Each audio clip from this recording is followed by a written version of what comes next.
এটা আমি আসলে ইসলাম পন্থার দিকে ফিরে আসা বলবো না, আমি এটা মনে করি দিনের দিকে ফিরে আসা। আল্লাহ আমাকে হিদায়াত করছেন এবং আমাকে ধ্বংস থেকে রক্ষা করছেন, আলহামদুলিল্লাহ। মূল যে ব্যাপারটা ছিল, আমার পরিবর্তনটা আসলে যদি একটা কারণ বলি, এটা হলো শাপলা এবং শাহবাগ।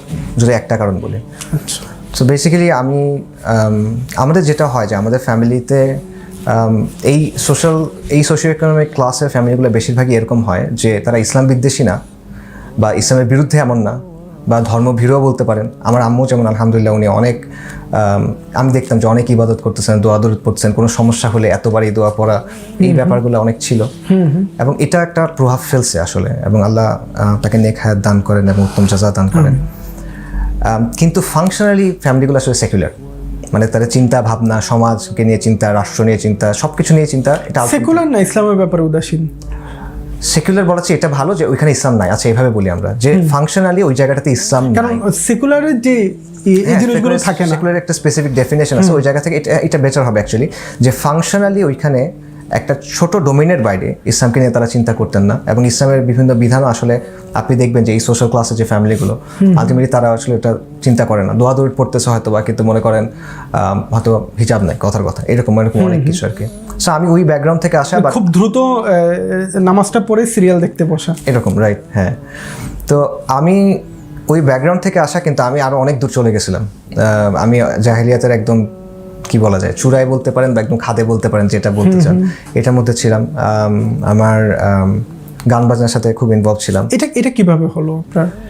এটা আগ্রহ ছিল, শুনতাম আগ্রহ সে বাজাবো, তারপর হয়ে গেছে এরকম আর কি। খুব প্যাশন ছিল। এটা কোন বয়সে যুক্ত মানে ওদিকটায় ধাবিত হলেন? স্কুল লাইফে না, স্কুল শেষের পর, এসএসসির পর থেকে। এসএসসির আগ পর্যন্ত তখন মনে করেন আগ্রহ ছিল খেলা নিয়ে, খেলাধুলা নিয়ে খুব আগ্রহ ছিল। বাট তারপর একটা ইনজুরি হয়, তো এরপরে আমি আর কন্টিনিউ করাটা ডিফিকাল্ট হয়, তো তখন আবার ঝোঁক হয় এদিকে। তো এটা ঝোঁক থেকে আরও অনেক কিছু নেশা টেশা হয়ে গেছে আর কি, মানে এই প্যাশন হয়ে গেছে, খুব বেশি আগ্রহ ছিল তখন এটা নিয়ে। এবং আমি যে ধরনের মিউজিক করতাম এবং ওই পুরো সার্কেল, এগুলো একটা নির্দিষ্ট ধরনের জীবন দর্শন থাকে তাদের, মানে ফাংশনালি চিন্তা ভাবনা করে না, মানে এক ধরনের নির্দিষ্ট ধরনের জীবন থাকে তাদের। তো আমি পুরোপুরি আসলে ওই জিনিসপত্রের মধ্যে ঢুকে গেছিলাম। তো এই ব্যাপারটা ছিল। তো শাপলা এবং শাহবাগের ব্যাপারটা এই সময়টাই ঘটে। মানে সঙ্গীত এক জিনিস, আপনি যেটা বলতেছেন জাহিলিয়াতে, একটা হলো আমাদের সমাজে যেটা, সে হয়তো গান বাজনা করে আবার শুক্রবারে নামাজ পড়ে বা বাসায় মাঝে মধ্যে দোয়া কালামা পড়ে, মানে কোন ধরনের? এরকম ছিল না আমারটা। আমি মাফ করেন, আমি এই যে নামাজের ক্ষেত্রে কোনো ওইভাবে ছিলই না, আপনি বলতে পারেন। এবং ব্যাপারটা শুধু এটা না যে মনে করেন আচ্ছা একটু গান বাজনা করে আবার একটু ভালো ছেলে, এরকম আমাদের দেশে যেটা ভালো ছেলে বলা হয় ওরকম কিছু না। আমি লিটারেলি একেবারে ওই জিনিসের ভেতরেই পুরোপুরি ছিলাম। এবং ওয়েস্টে এই ধরনের মানে রক অ্যান্ড রোলের সাথে যে ধরনের লাইফস্টাইলের কথা বলা হয়, গানটা ওই ধরনেরই, গানটা এবং চিন্তা ভাবনা এবং জীবনযাপন সবকিছু ওরকম হয়ে গেছিল আর কি, পুরোপুরি ভাবে যেগুলো ওয়েস্টার্ন মিউজিক। হ্যাঁ, ওয়েস্টার্ন মিউজিক এবং ওই কালচারটা, মূলত ওই কালচারটা। তো রক অ্যান্ড রোল মিউজিকের সাথে আপনি দেখবেন যে কিছু জিনিস বলে যেটার সাথে এটা করতে হয়, না হলে এটা এই জাতের ওঠা যায় বা নিজেরই একটা আগ্রহ থাকে। জাতে ওঠার ব্যাপার কিছু না, মানে ওই জিনিসটা ভালো লাগছে, ওই ধরনটার মতো। কারণ আইডল যাকে দেখা হয় সে হয়তো এরকমই করে। মানুষ যখন পথভ্রষ্ট হয় সে নানা মরিচিকার পেছনে ছোটে আর কি, সো এরকম একটা ব্যাপার ছিল। এটা স্কুল লাইফের পরেই শুরু? এটা না, এটা স্কুলের পরে, কলেজ, ইউনিভার্সিটিতে, বিশেষ করে যখন ইউনিভার্সিটিতে গেলাম তখন। বাট এই সময়টাতে আসলে শাপলা আর শাহবাগের ব্যাপারটা ঘটে। তো প্রথমত শাহবাগের ব্যাপারটা হলো, শাহবাগ যখন হচ্ছিল আমি শুরু থেকে স্কেপটিক্যাল ছিলাম। এটার কয়েকটা কারণ ছিল। প্রথম কারণটা হলো যে পারিবারিকভাবে আমরা আওয়ামী লীগ, অ্যান্টি আওয়ামী লীগ পারিবারিকভাবে। 2 নম্বর ব্যাপার হলো যে আওয়ামী লীগের এই যে 71 নিয়ে যে ব্যবসার যে ব্যাপারটা ছিল, এটা নিয়ে আমি বুঝতাম এবং এটা নিয়ে আমার মানে ব্যাপারটা অপছন্দ হতো। আরেকটা ব্যাপার হলো ইনিশিয়ালি আমরা তো দেখছি শাহবাগের জমায়েতগুলো কারা শুরু করছে। আমি তখন অনার্স ফাইনাল ইয়ারে, আপনি ঢাবিতে তখন, Dhaka university honours final year, ওই দিক দিয়ে আমরা প্রতিদিন যাওয়া আসা করি। তো আমরা শুরুতে ছোট জমায়েত তখন দেখছি, আমরা জানি কারা এগুলো চিনতেছেন, আমরা জানি এটা বামপন্থী, আমরা জানি এগুলো হলো ওই যে একটু সাংস্কৃতিক টাইপ যারা আছে এরা, এবং আমরা জানি এখানে হলো যে আওয়ামী লীগের সাংস্কৃতিক ফ্রন্টন যারা, এটা। এবং আমি এদেরকে মানে এটা মানে কথ্য ভাষায় যদি বলি, আমার কাছে এদেরকে সবসময় ক্রিঞ্জ লাগতো, মানে খ্যাত লাগতো সহজ ভাষায়। আমার কাছে মনে হতো এগুলো হলো মনে করেন মফস্বল থেকে কিছু ছেলেপেলে আসছে, এটা হলো তাদের সমাজে জাতে ওঠার উপায়। তারা নাকি ভাবে কথাবার্তা বলবে, রবীন্দ্রনাথ নিয়ে আধিক্যতা করবে, একাত্তর নিয়ে একটু নমনম করবে, এটসেট্রা। এই জাহেলিয়াতের দিকে আমার আগ্রহ ছিল না কখনো।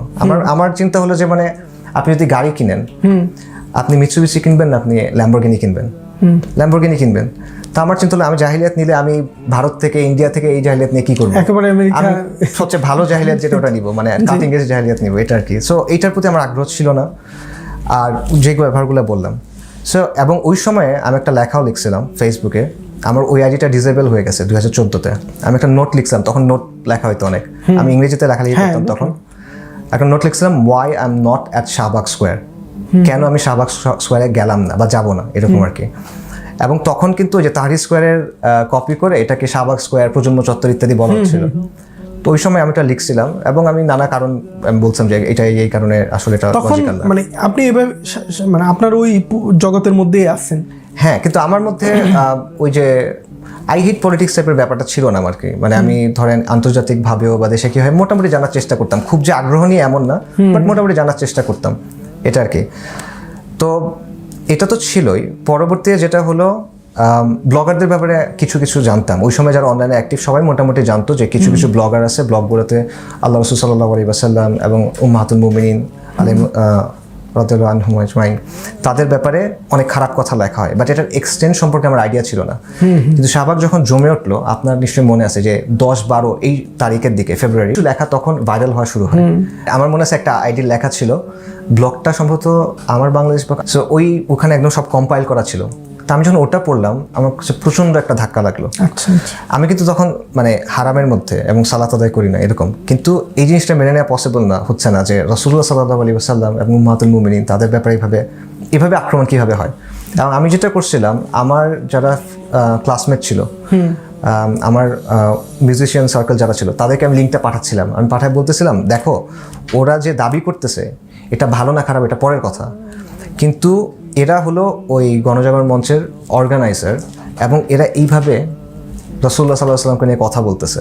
তো এখানে আমি কিভাবে যাইতে পারি, বা তুমিও বা কিভাবে যেতে পারো? আমরা যত যাই করি, নিজেরা যা ইচ্ছা করো, সমস্যা নাই, কিন্তু এটা তো মানা সম্ভব না। অবভিয়াসলি এটাতে কোনো সাড়া পাই নাই, বাট আমি নিজের কাছে এই জিনিসগুলো খুব হচ্ছিল আর কি, যে এটা তো আসলে পসিবল না। এরপর এবং তখন থেকে বেসিক্যালি মনে প্রাণে আমি শাহবাগকে মানে অপছন্দ করছিলাম বা বিরোধিতা করতেছিলাম। এবং ফেব্রুয়ারির দিকটা, ফেব্রুয়ারি এটা রাজীবেরই হয় না এখনো। আমার বারবার মাথায় চিন্তা আসতেছিল যে ধরেন এই বছর যদি মারা যায়, অলরেডি তো গুনাহ আছে, এগুলোর জন্য তো আল্লাহর সাথে জবাব দিতেই হবে। এটাও যদি আল্লাহ জিজ্ঞেস করেন, তখন তুমি কি, মানে আমি কি জবাব দিব? এই জিনিসটা আমাকে খুব হচ্ছিল তখন। তো আমার পুরো সার্কেলের সবাই শাহবাগে গেছে, আমার ক্লাসমেটরা যারা, তারা শাহবাগে গেছে। আমার মিউজিশিয়ান ফ্রেন্ড যারা ছিল, তারা একবার গিয়ে সংহতি জানিয়ে আসছে, হাজিরা দিয়ে আসছে। আলহামদুলিল্লাহ আমার ওইখানে একবারও যাওয়া হয় নাই এবং আল্লাহ আমাকে এখানে রক্ষা করছেন, আলহামদুলিল্লাহ। রাজীবের ঘটনা ঘটলো, আমার দেশ রিপোর্ট করলো, এগুলো তো ইতিহাস এখন। হেফাজতে ইসলামের উত্থান এবং দাবি আসলো 13 দফা, আমি সমর্থন করলাম। আমি তখন লিখতেছি, আমি তখন বাংলা লেখা শুরু করছি। এটা পুরো ইংরেজিতে, এবং বাংলা প্রপারলি লিখতে পারি না। আমাকে একজন বললো অভ্র নামে একটা জিনিস আছে, এটা নিয়ে ট্রাই করো। তখন শিখতেছি, বাংলা বানান প্রচুর ভুল হয়, একটা বাক্য লিখলে 3টা বানান ভুল, এরকম একটা অবস্থা। ওই সময় আমি এটার পক্ষে কিছু কথা বলার চেষ্টা করছি, সমর্থন করতেছি, বাট আমি নিজের মধ্যে দেখতেছি যে হেফাজতে ইসলামের কথাগুলো আমি সব সাপোর্ট করতেছি, কিন্তু তার 13 দফার মধ্যে এমন অনেক কিছু আছে যেটা আমার জীবনের সাথে মেলে না, বা এখানে আমি আটকা যাব। তো এই জিনিসটা তখন নিজের মধ্যে একটা কাজ করতেছিল, এবং আমার চারপাশের সবাই এটাকে সাপোর্ট করতেছে, শাহবাগকে। ইনিশিয়ালি কিন্তু অবস্থা এমনই ছিল, আপনিও জানেন, পুরো শহুরে সমাজ ব্যাপকভাবে সমর্থন করছিল, পুরো শহুরে সমাজ। এখানে তো কয়েক ধরনের মানুষ ছিল, শহুরে সমাজ, ইনফ্যাক্ট আপার মিডল ক্লাস, আপার ক্লাস, এরা সবাই সমর্থন দিচ্ছিল শুরুতে। এরা সবাই ওই মানসিকতার চিন্তায় অ্যাকচুয়ালি এমন না, কিন্তু ওই একটা তোর ছিল তখন, একটা স্রোত ছিল, এটার কারণে তারা সমর্থন দিচ্ছিল। তো আমি তখন এই জিনিসটা নিজের মধ্যে একটা কনফ্লিক্ট চলতেছিল যে এটা আসলে কেমনে, আমি এটার পক্ষে বলতেছি, বাট আমার নিজের জীবনের কি অবস্থা। তো এই তাড়না থেকেই অনেক কিছু তখন খোঁজা শুরু করলাম, জানার চেষ্টা করলাম। শেখ আনোয়ারের অনেক আলোচনা, সাইদ কুতুবের আলোচনা তখন ফার্স্ট বললাম, মালিফুত তরিক, শেখ আব্দুল আজমের লেখা, এরকম অনেক কিছু তখন আসলে পরিচিত হয় ওই সময়। এগুলো কিভাবে পাচ্ছেন আপনি? নিজে খুঁজে, অনলাইনে? হ্যাঁ, নিজে খুঁজে। আমার কাছে কারো কোনো যোগাযোগ নাই, আমি নিজে খুঁজে করতেছি। আর আমার নিজের অন্য ফ্রেন্ডদের সাথে এগুলো কথা বলে লাভ নাই, কারণ তারা উল্টা কথাবার্তা বলতেছে। তো আমি একা অনেক কিছু খুঁজতেছি, জানার চেষ্টা করতেছি এরকম। এর মধ্যে 6 এপ্রিলের যে লং মার্চ ছিল, সেখানে আমি গেছিলাম। আচ্ছা, আমার সেগুনবাগিচার বাস থেকে আমরা তখন গেছি, আমার কোনো আইডিয়া নেই যে এরকম মানুষ হবে। তো অনেক কষ্ট করে শাপলা চত্বর পর্যন্ত গেছি, মঞ্চ দেখতে পারতেছি না। তো আমার মনে আছে এখনো যে এক তলেব ইলম ভাই, আমার চুল বড় তখন, উনি আমাকে দেখে হাসতেছে আর কি, উনি বুঝছে যে আমি সাথে আসছি। তিনি বলছে ভাই চুল এত বড় কেন, এরকম বলছে, আমার এখনো মনে আছে। আল্লাহ ওই ভাইকে এই করেন। তো যাই হোক, ওই দিন তো গেল 6 এপ্রিলের লং মার্চ যেটা। 5ই মে ওই দিন আমি বের হয়েছি অন্য একটা কারণে, বাট ওখানে যাই নাই। আমি বাসায় আসছি আসরের পর, মাগরিবের আগে। আমাদের বাসা 9 তলার উপরে আমাদের ফ্ল্যাট, কিন্তু আমাদের এরিয়া রণক্ষেত্র তখন। আমরা ঘরের মধ্যে মুখে কাপড় পেঁচে রাখতে হচ্ছে টিয়ার গ্যাসের গন্ধে, 9 তলার উপরে সারা রাত। আর তখন আমার অভ্যাস ছিল সারা রাত জেগে থাকার।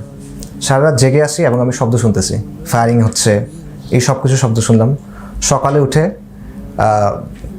দেখলাম খালি হয়ে গেছে এবং রং মেখে শুয়েছিল। তখন আমি আবার একটা ধাক্কা খাইলাম যে এই মানুষগুলো যারা আসলো তারা আসলে কেন আসলো। বেসিক্যালি তারা রাসূলুল্লাহ সাল্লাল্লাহু আলাইহি ওয়াসাল্লামের সম্মানের জন্য এখানে আসছিল, আর কিচ্ছু তো না। রাষ্ট্র তাদেরকে হত্যা করলো, তাদেরকে আহত করলো, তাদের উপর আগ্রাসন চালালো। এবং সবচেয়ে খারাপ যেটা লাগলো যে আমার আশেপাশের পুরো বলয় কারো এটাতে কিছু যায় আসে না, বরং আপদ গেছে, এরকম একটা অনুভূতি। এর 2 দিন পর, সম্ভবত 2 দিন বা 3 দিন পর, আমাদের মাস্টার্সের এই তখন ফেয়ারওয়েল। আমাকে সবাই বলছে হ্যাঁ তুমি আসো, এই সেই, তুই আয়, এই সেই। তখন আমি চিন্তা করতেছি এই জিনিসটা যে এটা কিভাবে সম্ভব, যে কিছু লোক এই জন্য আসছিল আল্লাহ রাসূল সাল্লাল্লাহু আলাইহি ওয়াসাল্লামের জন্য, আল্লাহর জন্য। ওলামায়ে কেরাম ডাকছেন, দিন বুঝলে তো তারাই বুঝেন, আমার চেয়ে তো তারাই নিশ্চয়ই বুঝে। আমি সারাদিন এইসব করে বেড়াই, আমি দিন তাদের নিশ্চয়ই ভালো বুঝি না। তো তারা ডাকছেন, মানুষ আসছে, এদের সাথে এই আচরণ করা হলো, হত্যা করা হলো। এখন মানুষ অ্যাক্ট করতেছে অ্যাজ ইফ নাথিং হ্যাপেন, মানে কিছুই হয় নাই, খুব নর্মাল সব ব্যাপার। এখন আমি গিয়ে আনন্দ করবো, ফেয়ারওয়েল তো একটা আনন্দের অনুষ্ঠান, আমি গিয়ে আনন্দ করবো, এটা আসলে কেমনে হয়? তো ওই সময় আমি তখন আর যাই নাই। এবং ওই সময় বেসিক্যালি আমি ডিসিশনে আসছি যে আমি আসলে 2টা নৌকায় পা রেখে চলতেছি। মানে আমার মন এদিকে বলতেছে, আমার মানে আকলও এদিকে বলতেছে, কিন্তু কেউ যদি আমাকে দেখে, কেউ যদি আমার জীবন দেখে, আমার কথাবার্তা শুনে, তাকে মনে হবে আমি ওই দিকের। তো ওই সময় আমার মনে হলো যে না, আসলে এখানে পরিবর্তন হওয়ার প্রয়োজন। এবং ওইখানেই কনসিয়াসলি ডিসিশন নেওয়াটা তখন, যদিও পরিবর্তনের প্রক্রিয়া আরও সময় লাগছে, ব্যাপারটা এমন না যে মানে গুনাহগার বান্দা, সময় লাগছে, রাতারাতি পরিবর্তন আসছে এমন না, বাট এই সময়টা লাগছে আর কি। বাট মূল ট্রিগারটা শাপলা এবং শাহবাগ ছিল। আমি খালি ফেসবুকে কিছু আইডি ফলো করতাম, যেসব আইডির অল্প কিছু মনে হয় এখন অ্যাক্টিভ আছে, আপনি তো জানবেন এরকম। আর কারোর সাথে কোনো যোগাযোগ ছিল না, নিজে নিজেই। এবং এটা ভালো হয়েছে আমার মতে, নিজে নিজে হওয়ার কারণে আমার খোঁজার বা জানার বা মনোযোগ দেওয়ার ক্ষেত্রে হয়তো আমি একটু বেশি দিতে পারছি। আচ্ছা, এই ক্ষেত্রে মানে পরিবারের কেমন ছিল? হঠাৎ করে আপনি পরিবর্তিত হচ্ছেন। ভালো ছিল না মানে এটা আপনি চিন্তা করে দেখেন, আমাদের ওই সোশ্যাল ক্লাসের জায়গা থেকে যদি চিন্তা করেন, এটা তাদের জন্য মানে করেন ছেলে পালায় গেছে মেয়ে নিয়ে, অথবা ছেলে নেশা করছে, অথবা ছেলে আরো কোনো একটা খারাপ কাজ করছে, এটার চেয়েও বেশি অনেকটা চিন্তার বিষয় হলো যে সে হঠাৎ করে টুপি পরা শুরু করছে, দাড়ি রাখা শুরু করছে। না নামাজ পড়া হয়তো খারাপভাবে দেখে না, বাট এই ব্যাপারগুলো ছিল। তো ওই জায়গা বা যায় আগে খারাপ, মানে যেগুলো করতো ওগুলো বাদ দিয়ে ফেলাটা। হ্যাঁ, হঠাৎ করে এরকম চেঞ্জ হচ্ছে, এটা ইতিবাচক ছিল না। খুব বেশি বাধা দিয়েছে এমন না, এটা একটা কারণ আছে বাধা না দেওয়ার, সেটা হলো যে মানে আমাকে বাধা দিয়ে লাভ হয় না, এটা আগে দেখছে, তারা জানে এটা হচ্ছে, ওই কারণে ওইভাবে মানে বেশি বাধা গেলে আবার অন্য কি হয় এই জন্য। কিন্তু অবভিয়াসলি কনসার্নের জায়গা ছিল, ইতিবাচক এভাবে ছিল এমন না। তবে আলহামদুলিল্লাহ অনেক ভাই বোনের কথা তো শুনি, তাদের আরো অনেক কষ্ট ফেস করতে হয়, ওইরকম হয় নাই আলহামদুলিল্লাহ। এটা মানে কেমন সময় লাগছে আপনি এই মনে করেন পরিবর্তনটা? হ্যাঁ, ভালোই সময় লাগছে। এটা 13 থেকে ধরেন সব কিছু ওভারঅল ছেড়ে টেড়ে দিছি, এগুলোর জন্য মনে করেন ধরেন গান বাজনা বা এরকম যা ব্যাপার ট্যাপার ছিল, এটা হয়তো ধরেন 14 শুরু, মোটামুটি রাফলি 1 বছর ধরা যেতে পারে।